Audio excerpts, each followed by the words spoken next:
सहनाववतु सहनौ भुनक्तु सह वीर्यं करवावहै तेजस्विनावधीतमस्तु मा विद्विषावहै। ओम शांति शांति शांति।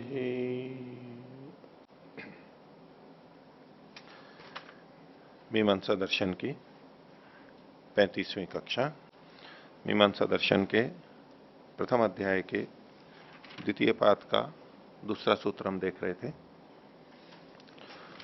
तो पिछले पाठ में से, पिछली कक्षा में से किन्हीं को कुछ पूछना है तो पूछ सकते हैं। हाँ। ओम। पृष्ठ संख्या 130। इसमें भाष्य का दूसरा अनुच्छेद। हाँ। उसकी पहली पंक्ति है स एष वाक्य एकदेशस्य आक्षेपः न कृष्णस्य वाक्यस्य। तो सिद्धांति कह रहा है पूर्व पक्षी से कि जो आपने जो आक्षेप किया था वाक्य के एक देश पर है, पूरे वाक्य पर नहीं। तो इसमें आप देखते पूर्व पक्षी का जो आक्षेप था वो तो पूरे वाक्यों के लेकर ही था। तो ऐसे कैसे कथन? हाँ, देखिए पूर्व पक्षी तो पूरे वाक्य पर ही आक्षेप कर रहा है, यद्यपि उसने उद्धृत किया है एक अंश को और उसी पे आक्षेप दिखा रहा है, लेकिन पूर्व पक्षी का तात्पर्य पूरे वाक्य को खंडित करने में है। उसी के स्पष्टीकरण के लिए तो सिद्धांति कह रहा है कि आप इस तरह से प्रस्तुति कर रहे हो कि ये एक देश मतलब तो पूरा का पूरा खंडित हो गया। उसी को याद दिला रहा है कि आपने जो खंडन किया है वो खंडन सही है या गलत है वो तो आगे विवेचना होगी, लेकिन अभी केवल इतना कहा जा रहा है कि इससे इतना ही खंडित हो रहा है, पूरा खंडित नहीं हो रहा है। वक्ता कई बार छोटी सी बात को लेकर किसी शास्त्र के एक वचन को लेकर के और खंडित कर दे और कहे ये पूरा शास्त्र ही खंडित हो रहा है। तो ऐसे में उसको सावधान करने के लिए हम पहले से बोल सकते हैं कि आप जो खंडन कर रहे हो इससे पूरे शास्त्र का खंडन नहीं हो रहा है और बाकी वाक्यों का खंडन नहीं हो रहा है, बस केवल इतना ही खंडित हो रहा है। ये जो सारे का खंडन है ये वक्ता यानी पूर्व पक्षी शब्दों में भले ही नहीं कह रहा हो, लेकिन उसका तात्पर्य वहां पर होता है। इसलिए मैं इस ग्रंथ को नहीं मानता, देखो उसमें ये बात लिखी हुई है इसलिए मैं इस ग्रंथ को ही नहीं मानता, ऐसा जो कथन कर रहा होता है वो पूरे शास्त्र को कर रहा होता है। स्थली पुलाक न्याय को लेकर के करता है वो, और स्थली पुलाक न्याय सब जगह नहीं करता है। स्थली पुलाक न्याय क्या कि पतीले में चावल पक रहे हैं तो एक चावल को यूं देख लेने पर सब चावलों का पता लग जाता है कि पक गए हैं या कच्चे हैं। ठीक है, ये सामान्य रूप से ठीक है, सामान्य रूप से ठीक है, लेकिन ये बात हर जगह नहीं लागू होती। कई जने परीक्षक आते हैं, कक्षा में विद्यार्थी बैठे हैं, एक दो विद्यार्थियों से पूछने से पहले पता लग गया सब स्थली पुलाक न्याय से। अभी संयोग से ऐसे विद्यार्थी को पूछा हो उस स्थली पुलाक न्याय तो इसलिए लगता है क्योंकि उसमें सारे चावल एक जैसे होते हैं और एक जैसा पानी में होते हैं, तो एक पक रहा है तो दूसरा भी पकेगा। लेकिन कक्षा में अगर विद्यार्थी पढ़ रहे हैं तो उसका यह मतलब थोड़ा होता है कि सबको बात समझ में आ रही है, सब बराबर जानते हैं। स्थली पुलाक न्याय हर कहीं नहीं लगाया जाता, ये तो विवेक से देखना पड़ता है, यहां लग सकता है और यहां नहीं लग सकता है। और इस थाली में भी इसमें अपवाद मिलेगा, इस थाली में अपवाद मिल सकता है नहीं, नीचे ऊपर नहीं, वो नीचे ऊपर के तो एक जैसे रहते हैं। माताएं बता सकती हैं, मान लो पक रहा है तो सब जगह एक जैसा रहता है, लेकिन मैं अपने अनुभव से बता रहा हूं कि उसमें भी गड़बड़ हो जाती है। कब गड़बड़ होती है? जब चावल बनाते समय पानी थोड़ा कम डाला गया हो। तो शुरू में तो सारे चावल पानी में हैं, फिर धीरे धीरे फूलते फूलते फूलते क्या हुआ, वो जो ऊपर के चावल थे ना वो पानी से ऊपर पहुंच गए। अब नीचे जहां पानी है गरम नरम है वहां तो पक रहे हैं, वो जो ऊपर आ गए ना, ऐसे में चावल बनते समय ऊपर आपको कच्चे मिलेंगे, आधे कच्चे मिलेंगे। अब कोई आए और ऊपर का देख के कहे कि स्थली पुलाक न्याय लगाने लगे, नहीं लगेगा। वो जितना उचित पानी है वो नहीं डला हो तो ऐसा होगा। चाहे प्रेशर कुकर में तो कम मिलता है, लेकिन खुले में ऐसा ये बहुत मिलेगा, ये ऊपर उड़ जाता है वो और पकता ही नहीं है वो। तो स्थिति विशेष के लिए स्थली पुलाक न्याय लगेगा, यहां नहीं लगेगा। तो अगर पूर्व पक्षी ये किस तरह से आक्षेप कर रहा है तो वो गलत है।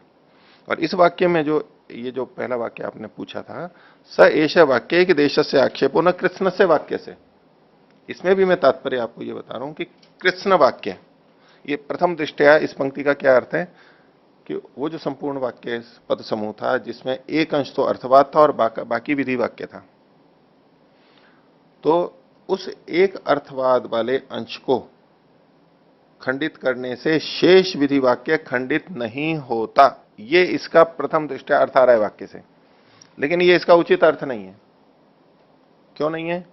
क्योंकि नीचे के विवरण में सिद्धांति ने क्या कहा, यानी पुनस्तई सह संयुज्य अर्थांतरे वर्तन्ते तानी एक देशाक्षेपेण आक्षिप्यन्ते। एक देश के आक्षेप से बाकी विधि वाक्य उससे संबंधित भी आक्षिप्त होता है, ये सिद्धांति स्वीकार कर रहा है। तो जब यहां स्वीकार कर रहा है तो ऊपर मना कैसे करेगा उस बात को? उसके कथन में परस्पर संगति नहीं आ रही है, समझ रहे हो?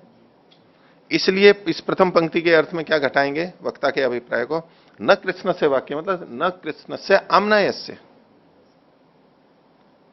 और पूर्व पक्षी इन कुछ उदाहरणों को देके संपूर्ण आम्नाय को खंडित करना चाह रहा है। तो यहां वाक्य से का मतलब है आम्नायस्य या वेदस्य।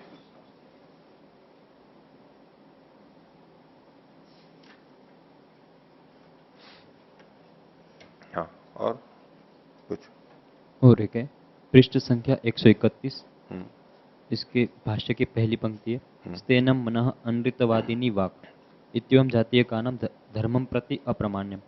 इस प्रकार के जो वाक्य उनका धर्म के प्रति अप्रमाण्य है। तो इसके लिए जो हेतु दिया आगे भूतानुवादात, तो ये जो हेतु है वो कैसे देखेंगे?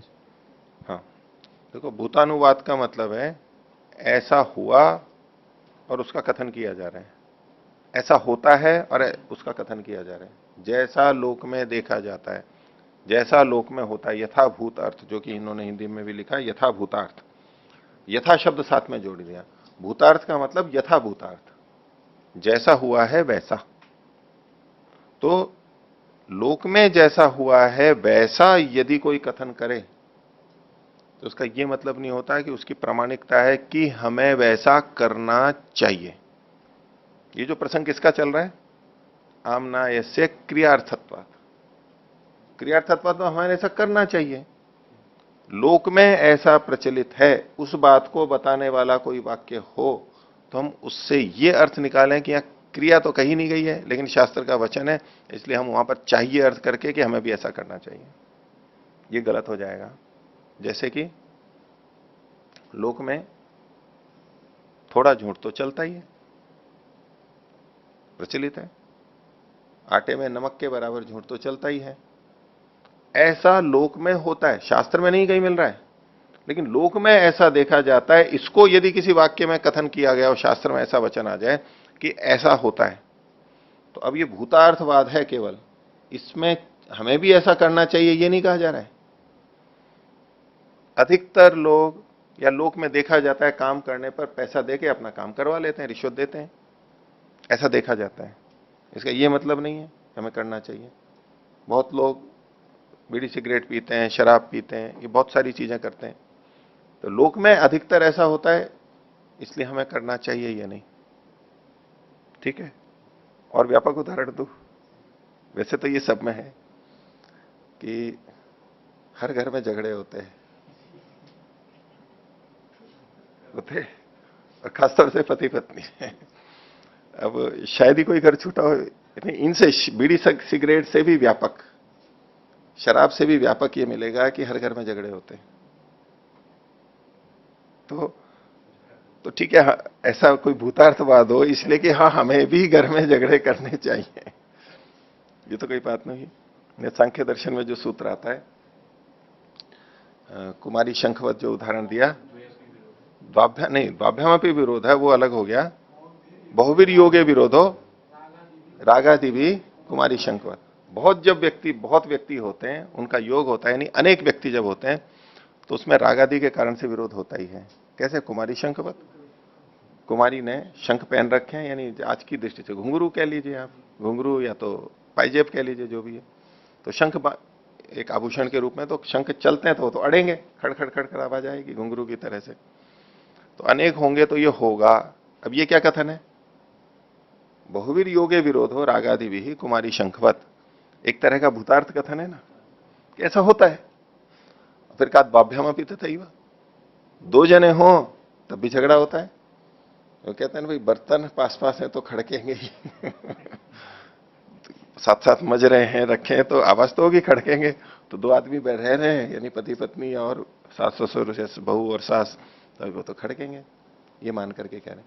लेकिन ये भूतार्थ कथन हमें भी ऐसा करना चाहिए, इस अर्थ को नहीं दे रहा है। यद्यपि वहां तो कारण बताया जा रहा है कि आखिर क्यों ऐसा होता है, बहुतों का योग होने पर झगड़ा क्यों होता है। राग आदि के कारण से होता है, राग द्वेष के कारण। अगर राग द्वेष नहीं हो तो बहुतों का योग होने पर भी झगड़ा नहीं होगा, दो में भी झगड़ा नहीं होगा। अगर परस्पर राग द्वेष नहीं है तो, अहंकार नहीं है तो, स्वार्थ नहीं है तो झगड़ा नहीं होगा। तो ये भूतार्थ कथन लोक में जो देखा जाता है, उसका जब शास्त्र कथन करता है तो उसको चाहिए अर्थ में नहीं लेना चाहिए। चाहिए अर्थ में नहीं कि हमें भी ऐसा करना चाहिए, ये तात्पर्य नहीं होता है वाक्य का। गलत अर्थ में जा सकता है कोई। हाँ, इसके अंदर जो दूसरी बात उठती है कि शास्त्र के अंदर बहुत सारी बातें हैं कि लोक में ऐसा देखा जाता है, क्योंकि लोक में ऐसा देखा जाता है इसलिए ये ठीक है। ऐसा पहले भी आया, आगे भी बहुत आएगा। लोक को बहुत प्रमाण माना जाता है मीमांसा में, बात को समझाने के लिए। तो वहां भी ऐसा ही होता है, यहां भी ऐसा ही, तो वहां भी ऐसा ही अर्थ लिया जाता है, यहां भी ऐसा ही अर्थ लिया जाना चाहिए। लोक को बहुत प्रमाण के रूप में प्रस्तुत करते हैं, आप बार बार देखेंगे, सैकड़ों बार आएगा मीमांसा के अंदर। तो यहां किसको प्रमाण माना गया? लोक को। और यहां भूतानुवाद कहते हुए लोक का प्रमाण खंडित किया जा रहा है। तो लोक को प्रमाण माने या ना माने? तो जहां यहां प्रसंग में आएगा कि शास्त्र की किसी बात का लोक से समर्थन किया जाए, देखो लोक में भी ऐसा देखा जा रहा है, उसका यह मतलब नहीं होता कि लोक की बात से शास्त्र की बात को प्रमाणित किया जा रहा है। प्रमाण की दृष्टि से प्रमाण तो शास्त्र का है ही, लेकिन जो हम अर्थ करते हैं भाई, ऐसा ही तो हम यहां भी करते हैं। लोक में किसी को समझाने के लिए उदाहरण दिया जा रहा है, वो केवल शास्त्र के किसी वाक्य को समझाने के लिए लोक का उदाहरण दिया जा रहा है, उस लोक के बाद से इसको प्रमाणित नहीं किया जा रहा है। और यहां भूतानुवाद की दृष्टि से तो ये कि वैसा है तो यहां भी होगा, ये प्रमाण नहीं हो सकता। प्रमाण तो शास्त्र ही होगा। दूसरे शब्दों में कहें कि विवेकी या ज्ञानी के द्वारा कथन ही प्रमाण होगा, ईश्वर के द्वारा कथन ही प्रमाण होगा। ये तो कोई भी ज्ञानी होता है वही प्रमाण होगा। लोग अधिकतर ऐसा करते हैं, लोक में ऐसा चलता है, ये कोई प्रमाण ही नहीं होता। ऐसा करने वाला कभी भी सत्य तक, पूर्ण सत्य तक नहीं पहुंच पाएगा। जिसको पूर्ण सत्य तक पहुंचना है वो तो शास्त्र और इन सब चीजों को लेकर चलना होता है। हाँ, जिसको शास्त्र का पता नहीं है, शास्त्र को जान नहीं सकता है, लेकिन फिर भी उसे चलना तो है, वो कैसे चलेगा? भाई ठीक है, बड़ महापुरुष और महापुरुष भी भाई लोग में सभी ऐसा करते हैं, मैं भी ऐसा करता हूं। बहुत सारी बातें, भाई आप ऐसा क्यों कर रहे हो? बोले सभी करते हैं, ऐसे ही करते हैं तो मैं भी कर रहा हूं, बस। और कुछ सोच उसका हेतु नहीं होता है और कोई तक। तो कहीं उन लोगों के लिए वो प्रमाण भी बनता है, लेकिन उसमें गलती की संभावना बहुत है। तो लोक को प्रमाण रूप में तो यहां भी नहीं स्वीकार किया जाता है। लौकिक उदाहरण से शास्त्र को समझाया जाता है, उदाहरण देके कि देखो ऐसी तरह यहां भी समझ लिए।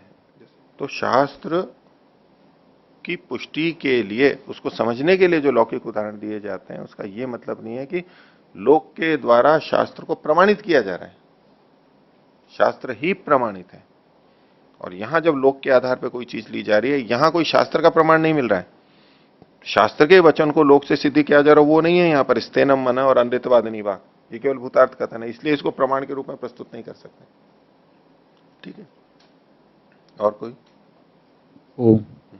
आचार्य जी, पृष्ठ संख्या 131, सूत्र 2 के भाष्य में ऊपर से तीसरी पंक्ति, नैचे विकल्प है वह सम्यात, ये स्पष्ट नहीं हुआ।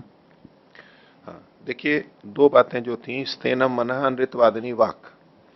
पूर्व पक्षी कह रहा है कि आप इसका अगर विपरिणाम आदि करके और कुछ अर्थ कल्पित भी करो, यानी क्रियार्थ बनाने के लिए, तो यही होगा ना कि स्तेयम और मृषोद्यम च, स्तेयम कर्तव्यम मृषोद्यम च कर्तव्यम, झूठ बोलना चाहिए और चोरी करनी चाहिए, ये निकल करके आएगा। ऐसा जब निकल के आ रहा है तो दूसरी तरफ शास्त्रों में कहा गया है कि ये नहीं करना चाहिए, तो परस्पर विपरीत बातें हो गई। एक तरफ कहा गया है झूठ नहीं बोलना चाहिए, चोरी नहीं करनी चाहिए, और दूसरी तरफ इनसे जो अर्थ निकाला कि चोरी करनी चाहिए और झूठ बोलना चाहिए, तो अब ये जो दो बातें आ रही हैं, तो इसको भी शास्त्र से निकला हुआ मान करके जो कथन करेगा, कल्पित अर्थ को भी शास्त्रीय मानेगा, तो जब दो बातें हैं तो दोनों में से क्या करना चाहिए? अगर दोनों शास्त्र से ही कह रहे हैं तो हम बहुत सारे स्थल ऐसे आते हैं जहां हम इसको भी कर लेते हैं, इसको भी, चाहे तो ये कर लो चाहे तो ये कर लो। अगर दो बातें सीधे सीधे आ रही हैं तो किसी ने कहा कि ऐसा कर लो, ये कर लो, नदी में नहा लो, कुएं में नहा लो, तालाब में नहा लो, दो बातें कही गई हैं तो इसका मतलब है विकल्प। बोले नहाने के लिए क्या व्यवस्था है? बोले यहाँ खुले में नल में है, वहां स्नानागार है, वहां ये कुआ है, ये तीन बातें बता दी। इसका क्या मतलब होगा? एक जगह तो एक समय में एक ही में नहाएगा, लेकिन वो गृह स्वामी तीन स्थान बता रहा है, इसका मतलब विकल्प बनेगा। तो शास्त्र में अगर कोई भिन्न भिन्न बातें आ रही हैं एक ही संदर्भ में तो वहां होता है विकल्प। तो ऐसे ही यहां पर भी विकल्प की प्रतीति होगी प्रथम दृष्टया, तो उसके लिए कह रहे हैं न च विकल्प। यहां विकल्प पर आप नहीं कर सकते कि कभी झूठ बोल लो, कभी झूठ मत बोलो, कभी चोरी कर लो और कभी चोरी मत करो, ये विकल्प नहीं निकल सकता है। क्यों? वैषम्य, विषमता है। विषमता किसमें है? विषमता क्या कहना चाहते हैं उसको इन्होंने आगे खोला। एक कल्प्यो विधि, ये जो स्तेनम मनः और अमृतवादिनी वाक से जो कल्पित अर्थ निकाला गया कि चोरी करनी चाहिए और झूठ बोलना चाहिए, ये तो कल्पित अर्थ है, कल्पित विधि है, साक्षात नहीं है। और जो कल्पित विधि होती है वो दुर्बल होती है। और एक प्रत्यक्ष, एक तो साक्षात कहा गया है शास्त्रों में, इसलिए वो अधिक प्रबल होगा। विकल्प वहां होता है जो तुल्य बल होता है। अब जैसे घर वाले ने कहा कि अब स्नानागार में नहा लो, अब बाहर नल में नहा लो, खुले में नहा लो और कुएं पे नहा लो। अब ये जो तीनों वाक्य कहे गए, ये गृह स्वामी के द्वारा कहे जाने से, साक्षात कथन होने से तुल्य बल वाले हैं। हम ये नहीं कह सकते कि इसमें इसकी प्रबलता है और इसकी प्रबलता नहीं है, ये दुर्बल है। तीनों वाक्य प्रमाण है, क्योंकि वो गृह स्वामी बोल रहा है, अधिकारी व्यक्ति और जानकार व्यक्ति बोल रहा है, तीनों की प्रमाणिकता है। अब हम विकल्प ले लेंगे, ठीक है, उन्होंने कहा। लेकिन यहां ऐसा नहीं है, एक कल्पित है और एक प्रत्यक्ष है, इसमें दुर्बलता हो गई कल्पित वाले की, साक्षात नहीं कथन होता है। इसलिए इसमें एक देखिए, इन्होंने युधिष्ठिर जी ने बात लिखी है कि इसमें शास्त्रों में इनका साक्षात कथन कहां किया गया है। ये जो बात आई ना, यहां तो कल्पित अर्थ हुआ। पीछे देखिए आगे 132वें पृष्ठ पर, इसमें विवरण हिंदी में, एक प्रत्यक्ष, इससे भाष्यकार का तात्पर्य चोरी नहीं करनी चाहिए, झूठ नहीं बोलना चाहिए, विधियों के प्रत्यक्ष उपलब्ध होने से है। ऐसी विधियां प्रत्यक्ष उपलब्ध हैं, भाष्यकार ये कहना चाह रहा है क्योंकि प्रत्यक्ष कह रहा है। लेकिन कहते हैं हमें स्तेयम न कर्तव्यम, इस अभिप्राय का श्रुति वचन उपलब्ध नहीं हुआ। नानृतम वदेत, यह वचन तैत्तिरीय संहिता में मिलता है। नानृतम वदेत, झूठ नहीं बोलना चाहिए, इसकी तो प्रत्यक्ष विधि हो गई है तैत्तिरीय संहिता में, नानृतम वदेत। लेकिन स्तेयम न कर्तव्यम, चोरी नहीं करनी चाहिए, इसकी कोई साक्षात विधि हमें नहीं मिली, ये लिखा गया है यहां पर। तो कैसे विरोध होगा? प्रत्यक्ष विधि तो मिलनी चाहिए, लेकिन हमें मिल नहीं रही है। तो इनका कहना है कि साक्षात विधि नहीं मिली है। पर इसको हम दूसरे ढंग से ले सकते हैं कि जहां मान लो वेद में कहा गया मां गृध कस्य स्युद्धनम, तो ये प्रत्यक्ष विधि है। और दूसरे के धन की गर्धा लोभ ना करे, ये चोरी का ही तो निषेध किया जा रहा है, लालसा का निषेध किया है। और वेद में एक मंत्र और, न स्तेयम आदमी, मैं चोरी किया हुआ नहीं खाता हूं। व्रत मुनि जी ने घर में लगा रखी थी सूक्तियां, पट्टियां होती है ना कार्डबोर्ड पे, हार्डबोर्ड पे, उसमें सूक्तियां लगा लगा के घर में, न स्तेयम आदमी, मैं चोरी का नहीं खाता हूं। वेद मंत्र को लगा रखा कि मेरे को ईमानदारी का ही खाना है।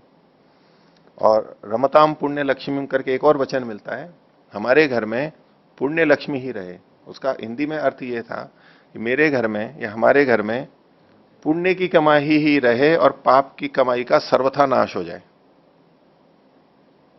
पहले से, यानी 30-40 साल पहले से, 45 साल पहले से उन्होंने ये सूक्तियां वहां घर के अंदर कई लगा रखी थी, उसमें ये भी थे, ये भी सूक्तियां थी। तो इन वचनों से, इनको हम साक्षात वचन कह सकते हैं, प्रत्यक्ष वचन कह सकते हैं। ये जो इन्होंने लिखा है स्तेयम न कर्तव्यम, ऐसा साक्षात वचन नहीं मिल रहा है। स्तेयम न कर्तव्यम ऐसा सीधा वचन नहीं मिल रहा है, इतना तो ठीक है। लेकिन बाकी जो ये वाक्य मैंने बोले, ये भी साक्षात ही कहलाएंगे। और बिना साक्षात के यहां ये कथन कर देते ठीक नहीं है। साक्षात तो मिलना ही चाहिए, साक्षात मिलना चाहिए। और योग दर्शन को भी हम ले सकते हैं, ये जो यम नियम के अंदर वहां पर अहिंसा, सत्य, अस्तेय शब्द जो हमारे को व्यवहार के लिए कहा गया कि हमें चोरी नहीं करनी चाहिए। योग दर्शन को भी हम स्मृति वाक्य आमनाएं मान करके कर सकते हैं कि वहां अस्तेय का पालन का विधान है, इसका मतलब है चोरी का निषेध किया जा रहा है वहां पर। अस्तेय का निषेध ही तो है अस्तेय शब्द में, और क्या है। ठीक है, और किसी को पूछना है? जी पृष्ठ संख्या 128। हाँ। पहली पंक्ति, हाँ। यद अरोदित तद रुद्रस्य रुद्रत्वम। जो रोया वह रुद्र का रुद्रत्व हुआ। यानी कि जो रोया यहाँ पे है, और सत्यार्थ प्रकाश में आया है कि यो रोदयति अन्यायकारिणो जनान स रुद्र। जो दुष्ट कर्म करने हारों को रुलाता है वह रुद्र, इसलिए परमेश्वर का नाम रुद्र है। तो यहाँ पे दोनों में विरोध आ रहा है, दोनों कथनों में। इसको विरोध नहीं कहते। आपने दोनों में कहा कि विरोध है, अर्थ में भिन्नता है, यूं कहो दोनों के अर्थ में भिन्नता है, इतना आप कह सकते हैं। दोनों के अर्थ में विरोध है, इसको विरोध नहीं कहते। उस शब्द के अलग अलग ढंग से अर्थ किए जाते हैं, किए होते हैं। तो सत्यार्थ प्रकाश के प्रथम समोल्लास में परमात्मा के जो 100 से अधिक नाम लिखे गए हैं उसमें रुद्र भी है, और उसमें उन्होंने कहा कि रुद्र मतलब जो रुलाता है। अब अगर हम सीधा अर्थ ले लें जो यहां पर लिखा है, सो अरोदित वह रोया, और रुद्र का मतलब परमात्मा लेंगे, तो परमात्मा में घटेगा परमात्मा रोया। कैसे रोया परमात्मा? दुनिया बना करके रोया? इन आत्माओं को ये शरीर दे दिया ऐसा बना करके रोया कि ये क्या कर दिया मैंने? ये तो धर्म पे वेदों के अनुसार चल ही नहीं रहे। तो चूंकि परमात्मा रोता ही नहीं है, अगर परमात्मा पे घटाएंगे तो ये परमात्मा तो रोता ही नहीं है, लेकिन फिर भी रुद्र कहा जा रहा है उसको, तो वहां पर नीच वाला अर्थ लेंगे, यानी कराता है, रुलाता है, ये अर्थ। वेद भाषा में महर्षि ने बहुत जगह लिखा है इसके। देखिए रुद्र शब्द के, और रुद्र के बहुत सारे अर्थ होते हैं। राजा भी होता है, सेनापति भी होता है, ईश्वर भी होता है, जो भी रुलाता है, जहां जहां घटेगा। इसलिए महर्षि ने वेद भाषा में बहुत जगह किया है। तो दुष्टानाम शत्रुनाम रोदयितः, राजन, राजा के लिए कहा गया, दुष्ट शत्रुओं को रुलाने वाला। अब किसको रुलाता है? दुष्ट शत्रु भी कहा गया, उसके लिए और खोलने के लिए, रोदयति अन्यायकारिणो जनान स रुद्र। जो अन्यायकारी हैं उनको जो रुलाता है वो रुद्र है। ये परमात्मा का नाम रुद्र है, रुलाता है वो, लेकिन अन्यायकारियों को रुलाता है, न्यायकारियों को नहीं रुलाता। और ये रुद्र शब्द निरुक्त में स्तोत्री नामों में भी पढ़ा गया है। स्तोत्री मतलब जो स्तोता होते हैं, स्तुति करते हैं, उस नामों में भी रुद्र को पढ़ा गया है। जो स्तोता होते हैं वो रुद्र होते हैं, वो रुलाने को मतलब, लेकिन जो स्तुति करता है वो स्तुति करता है, वो एक तरह से उसको बहुत बोलता है, गुणों को बहुत बोलता है। तो कभी लोक के अंदर होता है ना कि वो किसी चीज की बार बार प्रशंसा करता रहता है, बार बार बार बार, बोले फिर वही रोना लेकर के बैठ गया, नहीं कहते ऐसे? इसका वही रोना शुरू हो गया। बुजुर्ग लोग जो कई कई बातों को कहते हैं, मेरा ऐसा हुआ, मैं ऐसा, अच्छे अर्थों में, निंदित अर्थों में, यानी दुख वाले प्रसंगों को नहीं, अच्छी बातें ही बोल रहा है वो, अच्छी बातें। और कई बार गलत बातें भी, यानी दुखद क्षणों को बोलते हैं, तब भी कहते हैं रोना लेके बैठ गया। यानी उसी बात को अगर कोई बार बार बोलता है तो स्तोता क्या होता है? एक बार में स्तुति नहीं होती है, वो परमात्मा की स्तुति बार बार की जाती है। वैद्य के लिए भी रुद्र कहा गया है। रोगाणाम प्रलयकृत, रोगों को प्रलय करने वाला, नष्ट करने वाला, वो भी रुद्र है।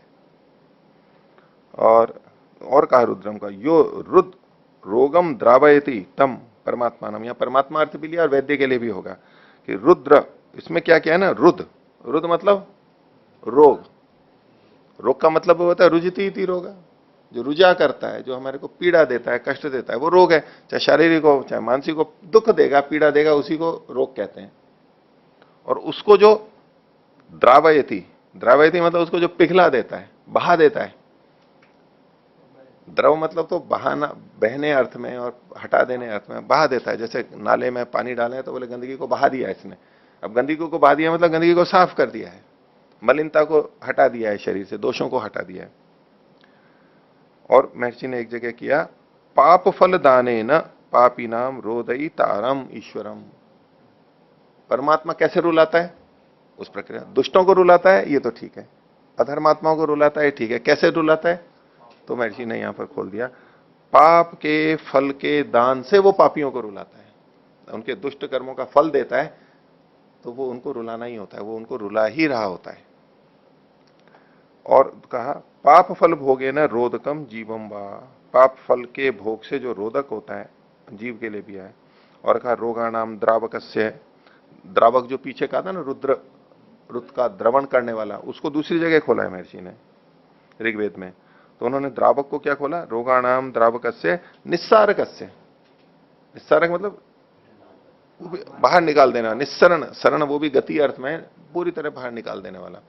तो द्रावक मतलब निकाल देने वाला, उसी अर्थ के अंदर है, उसको भी रुद्र कहते हैं। और रुद्र शब्द जो होता है, इसको एक तो रुधिर अश्रु विमोचन होता है, रुधिर धातु से भी रुद्र बनता है। अश्रु विमोचन मतलब आंख से पानी निकलना है, वो आंसू आना का मतलब हुआ, उस अर्थ में भी रोना अर्थ होता है। दूसरा इसकी कैसे की जाती है, रुत इति उपपदे द्रुगतौ धातु से, रुत उपपद और द्रुगतौ धातु से। अब ये धातु अलग हो गई, रुत उपपद हो गया और उपपद सहित धातु हो गई गत्यर्थ में।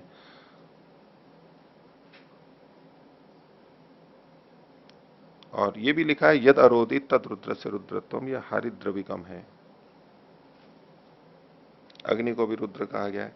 तो रुद्र के अनेक अर्थ हो सकते हैं, प्रसंगवशात हम कहां घटा रहे हैं। यहां रुद्र का मतलब, चूंकि इन्होंने वाष्प विमोचन लिखा है ना, वाष्प निर्मोचनम, तो यहां पर तो आंसुओं से ही लिया जाएगा, इसलिए संगत है। इनमें परस्पर विरोध नहीं है, प्रसंगानुसार रुद्र का अर्थ अलग अलग लिया जा सकता है। हाँ हाँ ठीक है, आत्मा को लेकर प्राण भी रुलाता है ना, वहां भी रोता है, प्राण रोता नहीं है। प्राण जब निकलता है तब रुलाता है, प्राण खींचते हैं, मृत्यु के समय कष्ट होता है तो वो रुलाता है, इसलिए उसको भी रुद्र कह दिया गया। तो इतना हो गया, अब आगे चलते हैं पाठ को। तो मीमांसा दर्शन के प्रथम अध्याय के दूसरे पाठ का दूसरा सूत्र चल रहा था। पूर्व पक्षी आक्षेप कर रहा है कि शास्त्र में जो ये वचन मिलते हैं ये व्यर्थ हैं, निरर्थक सिद्ध करना चाह रहा है अर्थवाद वाक्यों को लेकर के। तो उसने दूसरे सूत्र में हेतु दिया था शास्त्र दृष्ट विरोधाच, शास्त्र का विरोध होने से, दृष्ट का विरोध होने से, या शास्त्र दृष्ट का विरोध होने से ये ठीक नहीं है। तो शास्त्र के विरोध के लिए तो इन्होंने स्तेनम मना और अनृतवादिनी वाक ये उदाहरण दिए थे। उदाहरण तो देने पड़ेंगे कैसे विरोध आ रहा है। तो अब आगे देखिए, दृष्ट विरोध को बता रहे हैं, पृष्ठ संख्या 132 ऊपर से। अथ दृष्ट विरोध, वाक्य दिया तस्मात् धूम एव अग्नेर दिवा ददृशे नार्चि। एक तो इसमें संशोधन कर लीजिए, एवा ने लिखा है ना, ये अवग्रह है, इसकी जगह ग कर लीजिए, एवाग्ने ग है ये। तस्मात् धूम एव अग्नेर दिवा ददृशे नार्चि, ये कोई एक प्रसंग है, उस प्रसंग को लेते हुए कथन किया जा रहा है। क्या, अग्नेः धूम एव दिवा ददृशे, अग्नि का दिन में धुआं ही दिखाई देता है, नार्ची लपटें दिखाई नहीं देती हैं। वैसे थोड़ी तो दिखाई देती हैं, लेकिन अगर बड़ी आग लगी हुई हो, एक तो दिन में आग लगी हुई हो जंगल में, धुआं ही धुआं दिखेगा, बहुत धुआं हो रहा है, तो क्या दिखाई देता है, धुआं, आग नहीं दिखाई देती है। ऐसी अग्नि की कल्पना कीजिए दिन में जहां अग्नि दिखाई नहीं देती है, लेकिन अगर रात हो जाए तो धुआं कम दिखाई देगा या नहीं दिखाई देगा, लपटें दिखाई देंगी अंधेरा होने के कारण से, दोनों में अंतर है। उस प्रसंग को कह रहे हैं तस्मात् धूम एव अग्नेर दिवा ददृशे न अर्ची, अर्ची मतलब लपटें, दिन में नहीं, लपटें दिखाई नहीं देती, धुआं दिखाई देता है। दूसरा आगे कहने तस्मात् अर्चिरेव अग्नेर नक्तम ददृशे न धूम, इसलिए रात्रि में, नक्तम यानी रात्रि में, धुएं अग्नि की अर्ची यानी लपटें ही दिखाई देती हैं, धुआं दिखाई नहीं देता है। क्यों ऐसा होता है, क्यों ऐसा होता है, इसको ये बताया जा रहा है यहां पर, इसका विवरण तो आगे दिया जाएगा। तो इसको खोल रहे हैं, ऐसा क्यों होता है। तो एक बात कही जा रही है, अस्मात् लोकात् उत्क्रम्य अग्निर आदित्यम गतः, ये जो अग्नि है ये दिन में यहां से इस लोक से उठ करके आदित्य लोक में चली जाती है। ये जो अग्नि जलाते हैं ना, ये अग्नि दिन में सूर्य में चली जाती है, इसलिए दिन में अग्नि नहीं दिखाई देती है हमारे को, धुआं धुआं दिखाई देता है।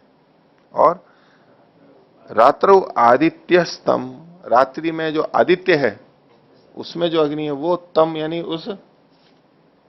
इस लोक में प्राप्त हो जाता है। भाई रात को आदित्य रहता नहीं है, दिखाई नहीं देता है ना, तो कहां चला गया वो इस लोक में आ जाता है। कैसे पता लगता है?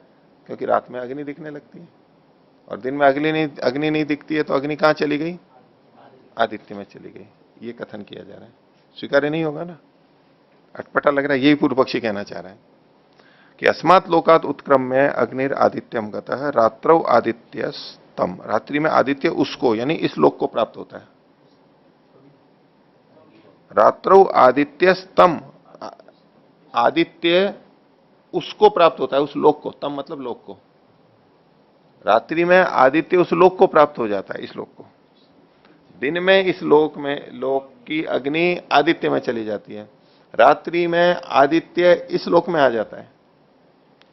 उभयम अपि दृष्ट विरुद्धम उच्यते। बोले ये जो दोनों बातें कही गई है दृष्टि से विरुद्ध है, प्रत्यक्ष से विरुद्ध है। अभी शास्त्र का तो वचन मिल रहा है, लेकिन ये दृष्टि से विरुद्ध है, दृष्टि विरुद्ध का उदाहरण है, इसलिए ये मान्य नहीं है। तस्मात नैषा अवधारणा सिद्ध्यति थी, इसलिए ये निश्चय नहीं किया जा सकता। ये बात ठीक नहीं है आपकी, गलत है शास्त्र का कहना। अब शास्त्र में ऐसा वचन मिल रहा है, इसकी तात्पर्य कुछ और होगा, लेकिन पूर्व पक्षी तो ऐसा ही देख करके खंडन करेगा।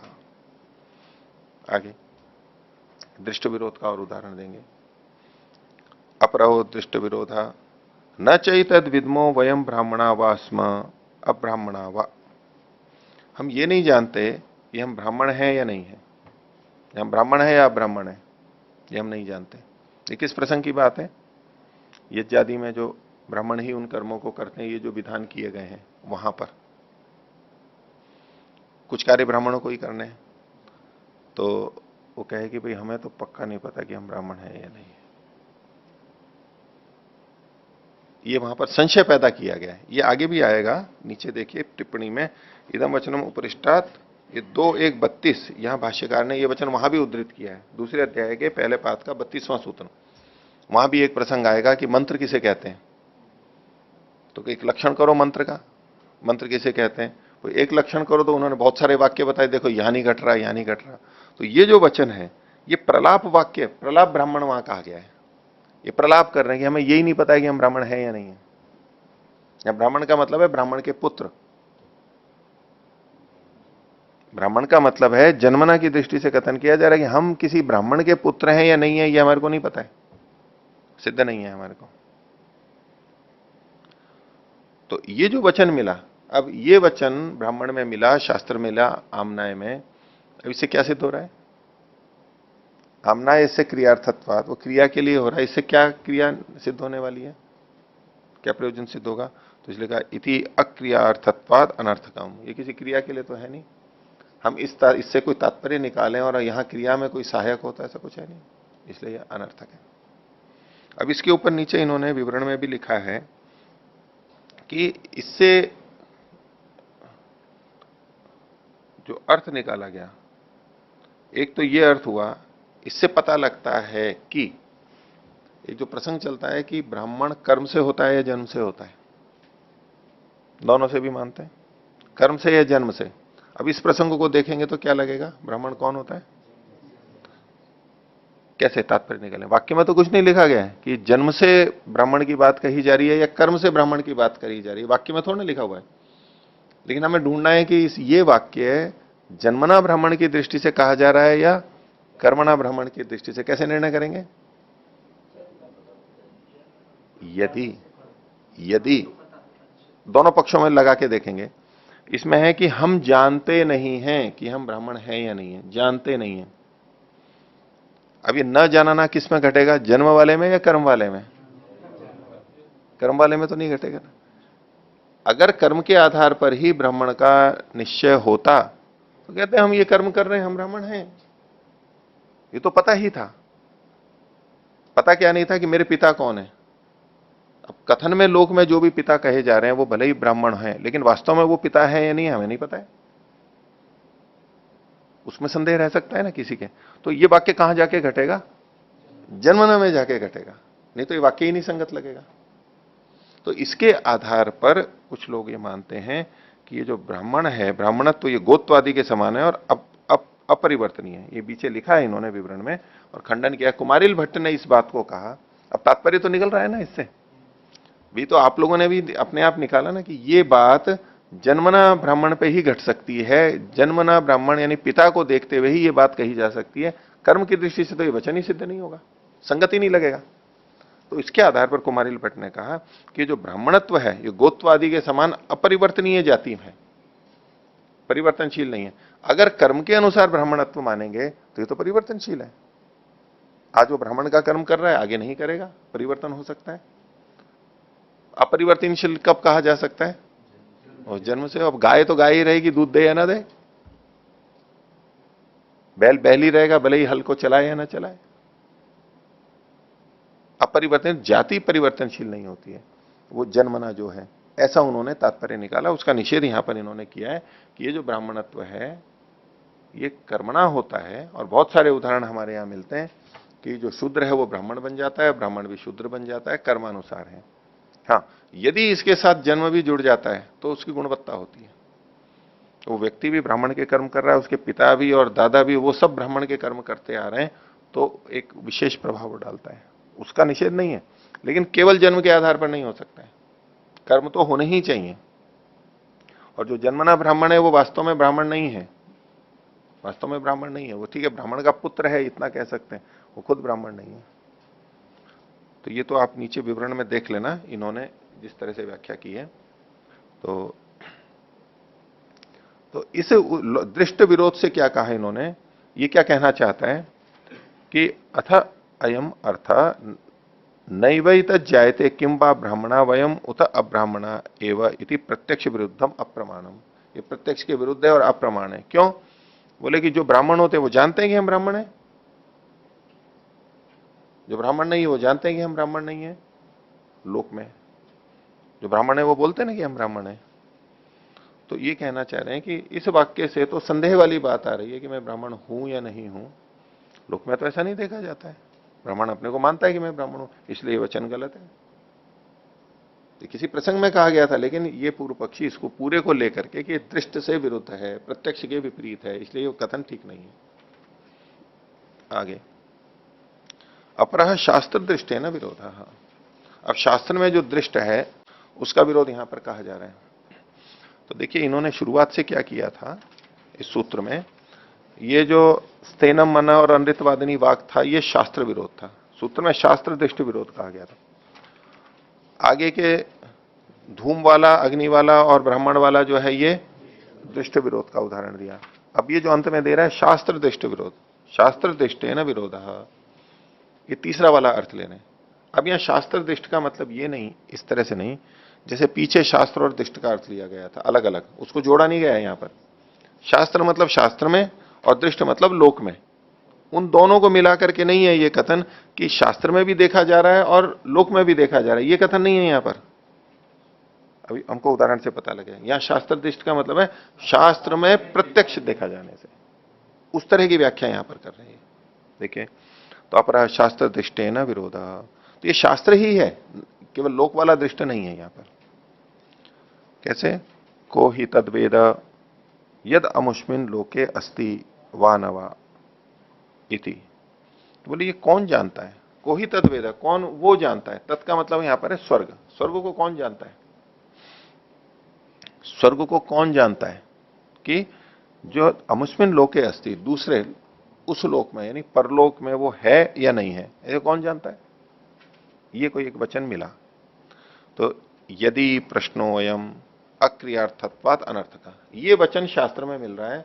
वो कह रहे हैं कि अगर ये प्रश्न मात्र है, भाई कोई प्रश्न भी तो कर सकता है ना, इसको देखो प्रश्न के, ये कौन जानता है कि उस लोक में स्वर्ग होता है या नहीं होता है। मैं पूछ रहा है कोई ना कोई तो जानता है परलोक में स्वर्ग होता है या नहीं होता है, ये कौन व्यक्ति जानता है? आप जानते हो या वो जानता है, या दुनिया में कौन सा व्यक्ति है जो जानता है? ऐसा कोई प्रश्न कर रहा है। तो ये पूरा वाक्य कैसा है? केवल प्रश्न के लिए है। इसी वाक्य को जू का तू बोलते हुए प्रसंग भेद से वो केवल प्रश्न को प्रस्तुत कर रहा है। उसलिए कहा यदि प्रश्नोयम, यदि ये वाक्य केवल प्रश्न को कह रहा है तो अक्रियार्थत्वात् अनर्थक। बोले इससे कौन सी क्रिया जुड़ेगी? क्रिया या क्रिया से संबद्ध द्रव्य देवता आदि या जो क्रिया से संबद्ध चीजें हैं उसमें कहां सहायता मिल रही है? इससे कुछ भी नहीं मिल रही है। इसलिए आमना ऐसे क्रियार्थत्वा, तो ये वाक्य तो अनर्थक हो जाएगा, पूर्व पक्षी बोल रहा है इस दृष्टि से अगर देखो तो। और अथ अनवक्लिप्ति ही, इसमें अथाव व लिखा हुआ है ना, अथावन, व को काट दीजिए, अथ अनवक्लिप्ति ही। अगर ये संशय है, अनिश्चय है, अवक्लिप्ति कहते हैं समर्थता निश्चयता को, अनवक्लिप्ति मतलब वो निश्चय नहीं है, संशय वाला वाक्य है। कोई ये कहे कौन जानता है कि परलोक में स्वर्ग होता है नहीं होता है, यानी कोई नहीं जानता है, स्वर्ग होता है नहीं होता है इसमें संदेह है, इसी वाक्य को इस संदेह के रूप में भी प्रस्तुत किया जा सकता है। ठीक है, तो इसलिए कहा अथ अनवक्लिप्ति, तो कहा शास्त्र दृष्टि न विरोध है। अगर ये संशय है तो शास्त्र में जो देखा जा रहा है उससे विरोध आ रहा है। शास्त्र में तो स्वर्ग की बात कही गई है इस पर, तो अगर ये संशय पैदा कर रहे हैं, यही वाक्य अगर संशय पैदा कर रहा है, तो अन्य जगह जो शास्त्र में स्वर्ग की बात स्पष्ट कही गई है कि परलोक में स्वर्ग होता है, उससे इस वाक्य का विरोध आ जाएगा, तो भी ये खंडित हो जाएगा कि वो ठीक है या ये ठीक है। और कोई भी एक ठीक होगा तो दूसरा तो गलत होगा, और दूसरा गलत होगा तो शास्त्र खंडित हो जाएगा। पूर्व पक्षी का यह अभिप्राय मान्य नहीं है। तो अतः अनवक्लिप्ति शास्त्र दृष्टि न विरोधा, अतः प्रत्यक्ष विरुद्धम अप्रमाणम, इसलिए जो जो प्रत्यक्ष से विरुद्ध होता है वो अप्रमाण होता है। साक्षात शास्त्र में कहे गए से जो विरोध होता है उसका अप्रमाण होता है। इसको लोक के प्रत्यक्ष से हम नहीं जोड़ सकते, लोक के प्रत्यक्ष से नहीं, क्योंकि लोक में जो प्रत्यक्ष है वो कहेगा कि भाई यहां नहीं दिख रहा है स्वर्ग, इसलिए तो बोले यहां नहीं है तो आगे भी तो हो सकता है, उस दृष्टि से भी कह सकते हैं।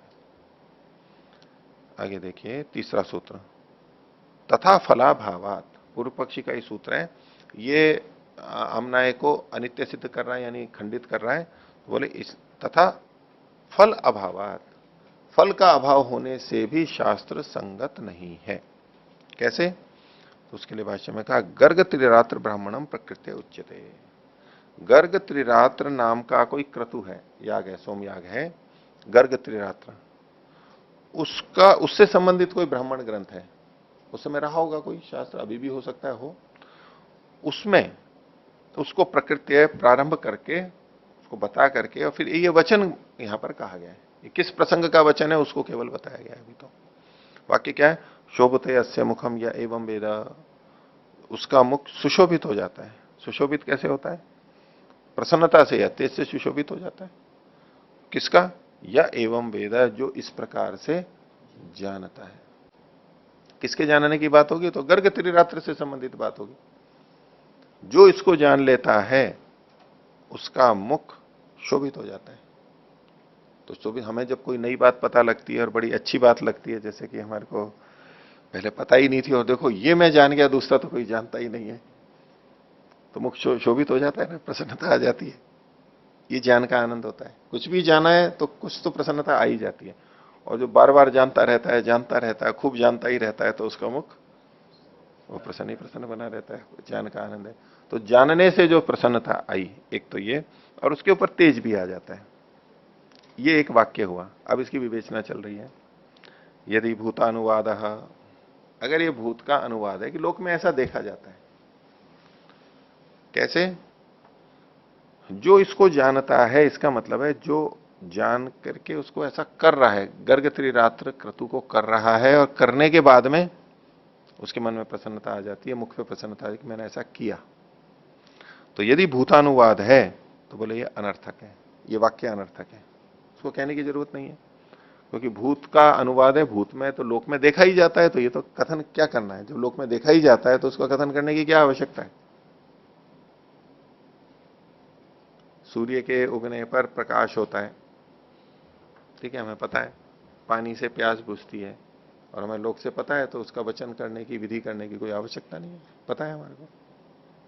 इस दृष्टि से अनर्थक कहा जा रहा है। इसको कुछ टीकाकार ऐसे भी कहते हैं, ये अक्रियार्थ होने से, भूतानुवाद होता है वो अक्रियार्थ होता है, वो क्रिया के लिए नहीं होगा। भूतानुवाद क्रिया के नहीं होगा, वो तो केवल शास्त्र का कथन है, इसे कौन सी क्रिया पता लग रही है हमारे को, ऐसा लेकर के। अतः अध्ययन फलानुवाद, अगर इसको अध्ययन के फल का कथन किया जा रहा है, कि उसने गर्ग त्रिरात्र का अध्ययन किया, उस ब्राह्मण का अध्ययन किया, केवल अध्ययन से ही उसमें प्रसन्नता आ गई और मुख शोभित हो गया उसका, ऐसा यदि कहा जा रहा है तो यहां चूंकि अध्ययन फल की बात कही गई तो पहले वाला क्या होगा, वास्तव में करने के संदर्भ में देखा जाएगा, उसने किया ऐसा। तो अथा अध्ययन फलानुवाद ततो असद अनुवाद, तो ये फिर गलत का अनुवाद कर दिया गया, ताकि गर्ग त्रिनात्र को पढ़ने से मुख पर प्रसन्नता नहीं देखी जाती, ऐसा इनका अनुभव होगा, ऐसी प्रसन्नता नहीं देखी जाती है। कठिन होगा उसको पढ़ करके, कई बार कई चीजें पढ़ते हैं ना, पढ़ने के बाद में प्रसन्नता चली जाती है, उदास हो जाता है, क्या है, कष्टम व्याकरणम, व्याकरण को पढ़ करके प्रसन्नता आती है शुरू में, बाद में जब समझ में आ जाता है, और जब समझ में नहीं आता, बहुत कठिन लग रहा होता है, तो पढ़ते पढ़ते परेशान हो जाता है ना व्यक्ति, व्याकरण पढ़ते पढ़ते मुख म्लान हो जाता है, अरे कहां फंस गए इस व्याकरण में, ये तो बात ही नहीं आ रही समझ में, वो दुखी हो जाता है। गणित है या और ऐसा कोई विषय होता है जहां कोई व्यक्ति उलझ जाता है, जिसको समझ में नहीं आता है, तो बोले ये मैंने विषय चुन तो लिया, पढ़ तो रहा हूं, लेकिन वो दुखी दुखी रहता है, ये कठिन होगा उसको देख करके, बोले ऐसा देखा तो नहीं जाता कि इसको पढ़ने वाले प्रसन्न होते हो। अच्छा, इसको दूसरे ढंग से भी देखा जाता है कि इन्होंने देखो दो हेतु दिए थे, यदि भूतानुवाद अनर्थ का, और अथ अध्ययन फलानुवाद ततो असद अनुवाद, तो अभी तो जो मैंने अर्थ किया जैसा लिखा है वैसा ही है। अब इसमें कोई कह सकता है कि भाई असद अनुवाद कैसे किया, प्रसन्नता हो भी तो सकती है उसको, ऐसा मान करके कि भाई इसने पढ़ा है, बहुत कठिन है, और कठिन चीज को पढ़ लिया हो किसी ने, तो उसको और लगेगा कि हाँ, अब जो व्याकरण पढ़ लेते हैं, और जब बाहर कहा जाता है इन्होंने महाभाष्य पढ़ा हुआ है, तो देखो उसके मुख पे कैसी प्रसन्नता आती है। अब व्याकरण को भले महाभाष्य को समझा ना हो, लेकिन लोगों के सामने जब कहा जाता है कि हाँ ये महाभाष्य पढ़ा हुआ है, तो उसके मन में प्रसन्नता आ जाती है बहुत। ऐसा इसमें भी हो सकता है, कठिन चीज को जब पढ़ा हुआ बताया जाएगा, इसने ये चीज भी की है और इसने मीमांसा दर्शन भी पढ़ा है, तो उसकी प्रसन्नता आ जाती है। उसके कठिन चीज कौन छूता है मीमांसा को, तो ऐसा कहा जा सकता है। तो इसको मैं उलट करके भी देख रहा था कि भूतानुवाद के साथ तो जोड़े कि ये असद अनुवाद है। अगर ये भूतानुवाद है, आपका कहना है कि लोक में ऐसा देखा जाता है, तो बोले ये असत का कथन है, क्योंकि लोक में ऐसा देखा ही नहीं जाता है, उसको करते करते इतना परेशान हो जाता है, और उससे भविष्य में फल होगा तो भविष्य में तो होता नहीं, उस समय तो देखा नहीं जाता है। आपने वो सोमयाग देखा था, तो सोमयाग प्रारंभ किया था तब उनके चेहरे कैसे थे, प्रसन्न थे, उत्साह था, और अंत से थोड़ा पहले कैसे थे, दिन रात आ रहे हैं, कष्ट हो रहा है, खाने पीने उठने बैठने, थके से परेशान से, नींद नहीं पूरी हो रही है, कैसे हो जाते हैं। हाँ, अंत हो जाता है तो फिर भी ठीक है, चलो कि हाँ चलो पूर्ति हो गई, वहां कौन सी प्रसन्नता है वो।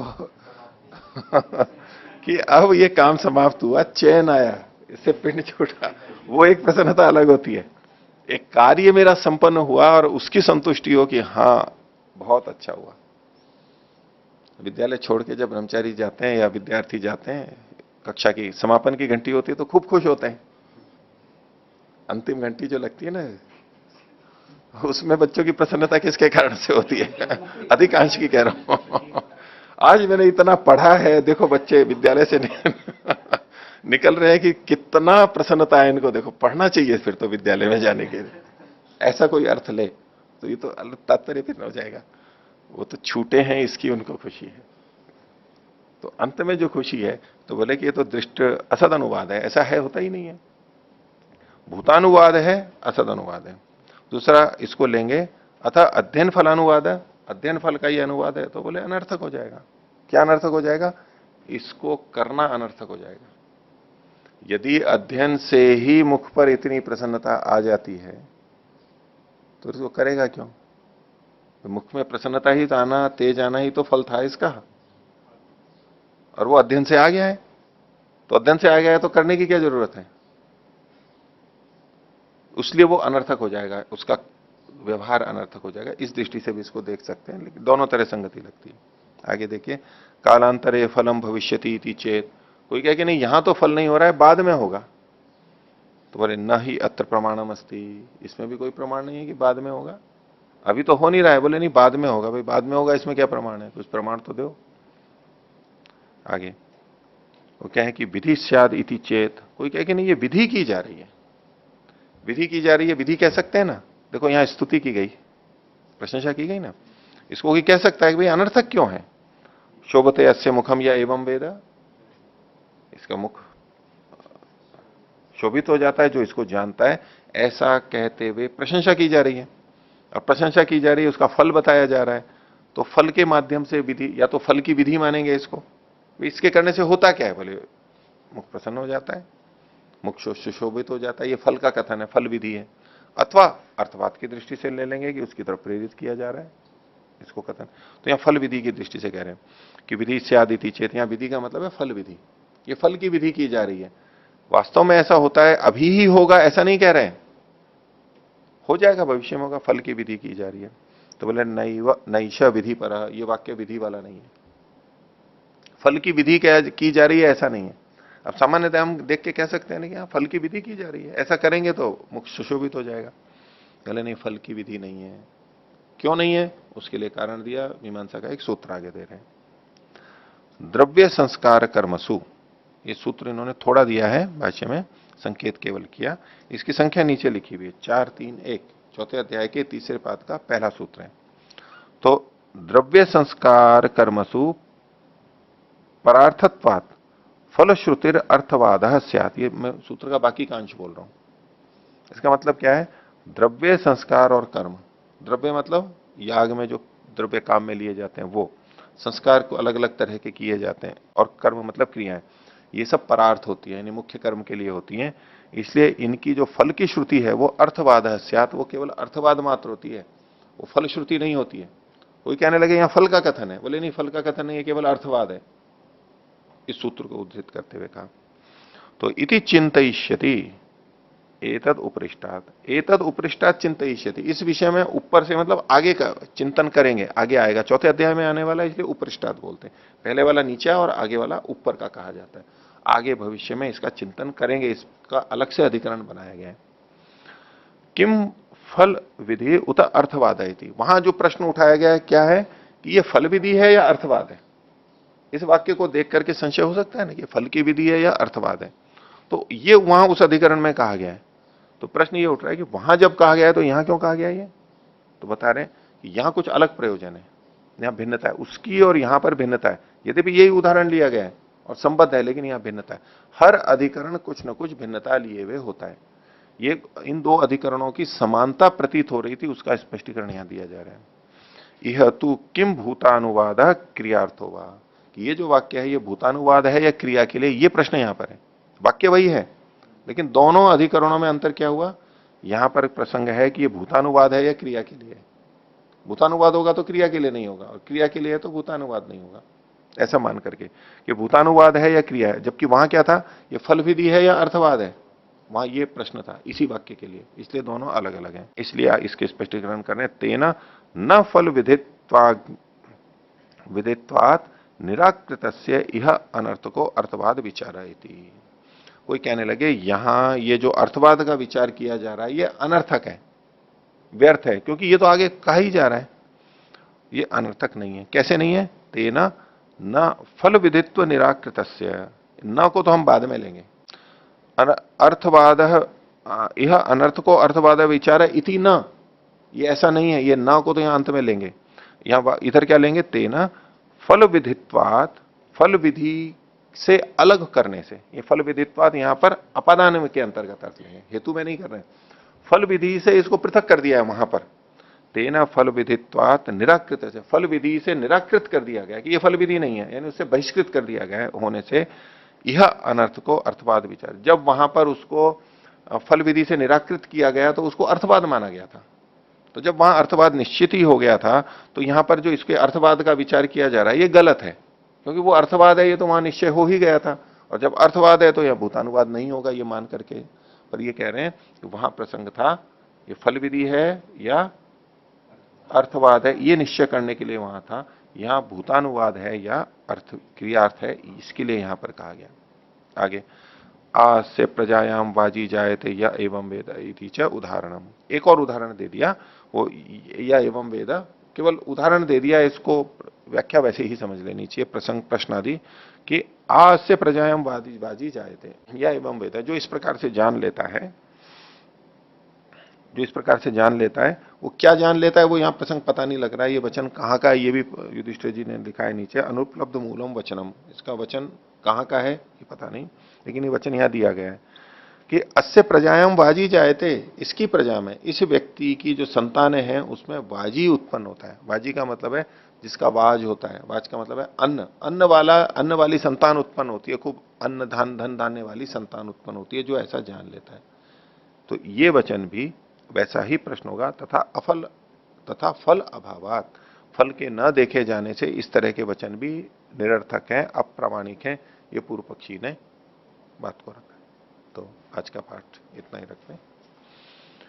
प्रणव ध्वनि।